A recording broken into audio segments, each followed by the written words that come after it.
στην προσέλευση του κόσμου. Το απόγευμα πάρθηκε η απόφαση για την κατάρριξη του Πολυτεχνείου. Όταν έκλεισαν οι πόρτες, ξεκίνησε η οργάνωση της εξέργησης. Άρχισε να λειτουργεί ένας ραδιοφωνικός σταθμός και εγκαταστάθηκαν πολύγραφοι που δούλευαν μέρα νύχτα για να πληροφορούν τους φοιτητές, αλλά και τον υπόλοιπο κόσμο για τις αποφάσεις της Συντονιστικής Επιτροπής και των φοιτητικών συνελεύσεων. Συγκροτήσαμε συνεργεία φοιτητών που γράφουν συνθήματα σε πλακάτ, σε τοίχους, στα λεωφορεία και στα ταξί, ώστε να τα γνωρίζουν όλοι οι Αθηναίοι. Οργανώσαμε νοσοκομεία, εστιατόρια, ενώ συγκεκριμένες ομάδες φοιτητών φρόντισαν για την περιφρούρηση του χώρου για να ξεχωρίσουν τους δημοκράτες από τους προβοκάτορες. Εδώ Πολυτεχνείο. Προσφυλά ο ραδιοφωνικός σταθμός των ελεύθερων αγωνιζόμενων φοιτητών, των ελεύθερων αγωνιζόμενων Ελλήνων. Εκπέμποντας τους εξωτερικούς τηλεοπτικούς.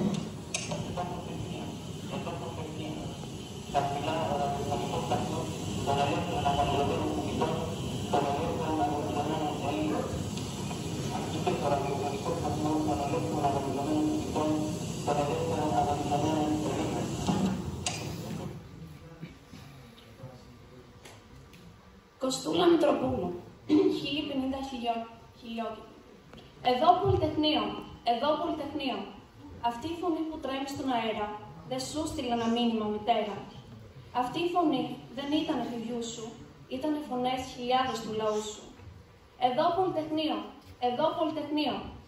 Μιλάει ένα κορίτσι και ένα γόρι. Εκπέμπουνε τραγούδι μυρολόι. 1050 αντένες η λαχτάρα, σε στόματα μανάδων η κατάρα.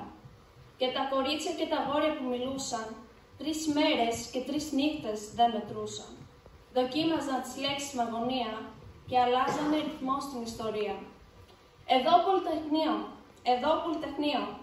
Γραμμένα μένουν τα ονόματα στο αρχείο. Δεν αναφέρονται οι νεκροί που είναι στο ψυγείο. Λένε πως είναι 4 και είναι 100 οι μανάδες. Πρώτα σκοτώθηκε η φωνή και σώπασαν χιλιάδες.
ζητούσαν την κατάρτιση του νόμου 1347, ο οποίος προέβλεπε την υποχρεωτική στράτευση όσων ανέκτησαν συνδικαλιστική δράση κατά τη διάρκεια των σπουδών τους.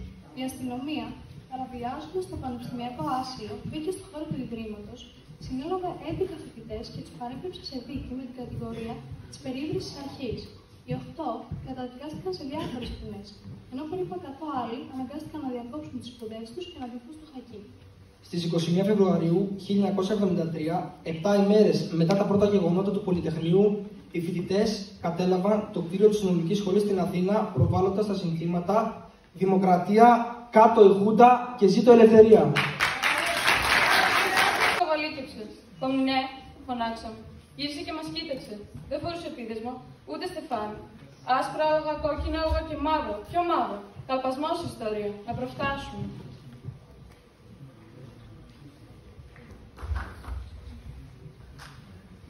Γιάννης Δρίτσος. Αθήνα, 16 Νοεμβρίου 1973. Ωραία παιδιά. Με τα μεγάλα μάτια σαν εκκλησίες χωρίς τα σίδια. Ωραία παιδιά, δικά μας.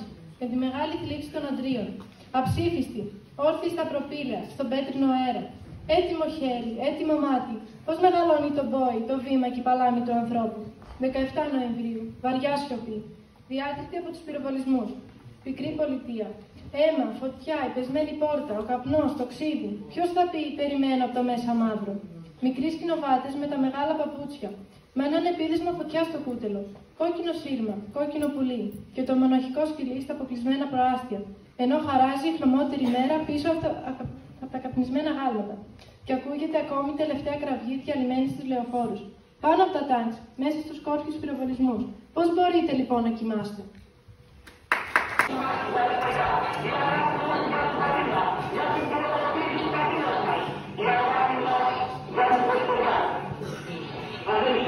Αδέρφια μας στρατιώτες, δεν θα σηκώσετε όπλο, δεν θα σηκώσετε και δεν θα προχωρήσετε που να σκοτώσετε τα αδέρφια σας. Αδέρφια μας στρατιώτες, πώς είναι δυνατόν να προχωρήσετε τα αδέρφια σας, να γυμνεί ελληνικό αίμα, πολεμιστόμενοι στην εσπεριά και δεν πάει ο κόσμος αυτού το δεκτικό τίτλο, αυτό το αιώνιο σύμβολο της ελευθερίας. Σε γνωρίζω από την δόση, τους παραδεί την ειρωνολή, σε γνωρίζω από τη δόση, που με το έχει απαγόρευτα αγαπημένοι, τον Ελλήνων είναι κοντά και του Ελλήνων είναι και ελευθερία. Κρατώντας την ελληνική σημαία, οι μοίρες των ΛΟΚ μαζί με ομάδες μυστικών και μη αστυνομικών εισβάλλουν στο Πολυτεχνείο και κυνηγούν τους φοιτητές, οι οποίοι πηδώντας από τα κάγκελα προσπαθούν να διαφύγουν στους γύρω δρόμους. Τους κυνηγούν αστυνομικοί, πεζοναύτες, εσατζίδες. Αρκετοί σώθηκαν βρίσκοντας άσυλο στις γύρω πολυκατοικίες. Πολλοί συνελήφθησαν και μεταφέρθηκαν στη Γενική Ασφάλεια και στην ΕΣΑ. Σύμφωνα με την επίσημη ανακοίνωση της αστυνομίας, στις 17 Νοεμβρίου συνελήφθησαν 840 άτομα. Όμως, μετά την μεταπολίτευση, αξιωματικοί της αστυνομίας, ανακρινόμενοι, ανέφεραν ότι οι συλληφθέντες ξεπέρασαν τα 2.300 άτομα. Οι νεκροί επισήμως ανήλθαν σε 24 άτομα. Στην ανάκριση που ενεργήθηκε το φθινόπωρο του 1975 εναντίον των πρωτετητών της καταστολής εντοπίστηκαν 21 περιπτώσεις θανάσιμου τραυματισμού. Ωστόσο, τα θύματα πρέπει να ήταν πολύ περισσότερα, διότι πολύ βαριά τραυματισμένοι, προκειμένου να διαφύγουν τη σύλληψη, αρνήθηκαν να διακομιστούν σε νοσοκομείο. Χρόνια έκαναν πως δεν είχαν πάρει χαμπάρι και μια ωραία πρωία, μεσούτος κάποιου Ιουλίου, βγήκαν στις πλατείες με σημαίακια κραυγάζοντας «Δώστε τη χούντα στο λαό». Φοβάμαι τους ανθρώπους που με καταλερωμένη φωλιά πασχίζουν τώρα να βρουν λεκέδες στη δική σου. Φοβάμαι τους ανθρώπους που σου κλείναν την πόρτα μη τυχόν και τους δώσεις κουπόνια και τώρα τους βλέπεις στο Πολυτεχνείο να καταθέτουν γαρίφαλα και να δακρύζουν. Φοβάμαι τους ανθρώπους που γέμιζαν τις ταβέρνες και τα άσπαζαν στα μπουζούκια κάθε βράδυ και τώρα τα ξανασπάζουν όταν τους πιάνει το μεράκι της φαραντούρη και έχουν και απόψεις. Φοβάμαι τους ανθρώπους που άλλαζαν πεζοδρόμια όταν σε συναντούσαν και τώρα σε λιδωρούν γιατί λέει δεν βαδίζεις στον ίσιο δρόμο. Φοβάμαι πολλούς ανθρώπους. Φέτος φοβήθηκα ακόμα περισσότερο. Έχω εγώ πουλιά φτερά στα χέρια μου και εσύ στο σπιτάκι σου μια γλάστα με βασιλικό στο πεζουλάκι. Και τα παιδιά μας ξένιασαν να χτίζουν το μέλλον. Η μάνα του τον περιμένει και δεν έρχεται. Η άνοιξη του παίζει και δεν την ξέρει πια.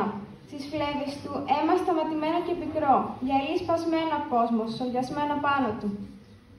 Για να έχω εγώ τον άσπρο μου ύπνο και εσύ γαρίφαλο χαμόγελο στο στόμα σου. Για να έχω τα παιδιά μας το δικό του ήλιο.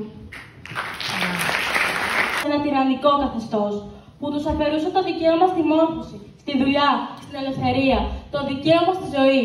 Η 17 Νοέμβρη δεν πρέπει να είναι αφορμή για μνημόσυνα. Η 17 Νοέμβρη πρέπει να αποτελεί πηγή έμπνευσης για τον αγώνα κάθε γενιάς. Μπράβο, Νωρίς από την κόψη του σπαθιού την τρομερή, σε γνωρίζω από την όψη που μετράει τη γη. Απ' τα κόκαλα βραμμένη των Ελλήνων τα ιερά και σαν πρώτα αγριωμένη